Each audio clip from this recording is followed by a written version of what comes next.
সবাইকে স্বাগতম প্রেম কণ্ঠে। একটা গল্প শুনবেন যা বলা হয়নি তবুও থেকে গেছে মনের ভেতর। ভিডিওটা শেষ পর্যন্ত শুনুন, আর ভালোবাসলে সাবস্ক্রাইব করে পাশে থাকুন। এখানে গল্প শুধু গল্প না, এগুলো আপনারই অনুভব।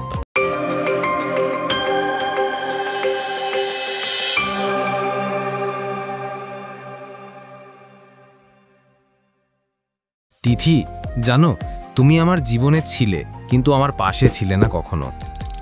তোমার চোখের দিকে তাকিয়ে আমি হাজার স্বপ্ন দেখতাম, আর তুমি শুধু নিজের কথাই ভাবতে। তুমি তো বলনি কখনো যে তুমি কষ্টে আছো। তোমার মুখে সবসময় হাসি, আমি বুঝবো কিভাবে স্বপ্ন।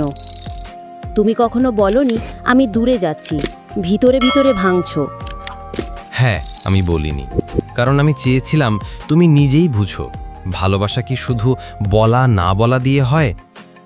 আমি চেয়েছিলাম তুমি আমার চোখের ভাষা বোঝো। আমি ভুল করেছি স্বপ্ন। তুমি আমার একাকিত্ব ভাঙতে এসেছিলে, আর আমি তোমাকে একাকী বানিয়ে দিলাম। আমি ক্ষমা প্রার্থী। এখন আর ক্ষমা চাওয়ার দরকার নেই তিথি।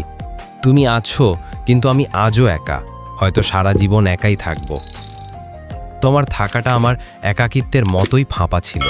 তুমি চাও তো আমি আবার সব ঠিক করতে পারি, আমরা আবার শুরু করতে পারি। তিথি, সব কিছু ঠিক করা যায় না। কিছু সম্পর্ক কাঁচের মতো, একবার ভেঙে গেলে জোড়া লাগলেও দাগ থেকে যায়। তুমি ছিলে, কিন্তু আমি একা ছিলাম, আজও আছি। হয়তো থাকবে না তুমি, তবু আমি ভালোবাসবো নিঃশব্দে, একা। আপনার ভালোবাসার গল্প আমাদের মতোই? তাহলে আমাদের সাথেই থাকুন। প্রতিদিন রাত ৯টায় প্রেম কণ্ঠে আসছে নতুন গল্প।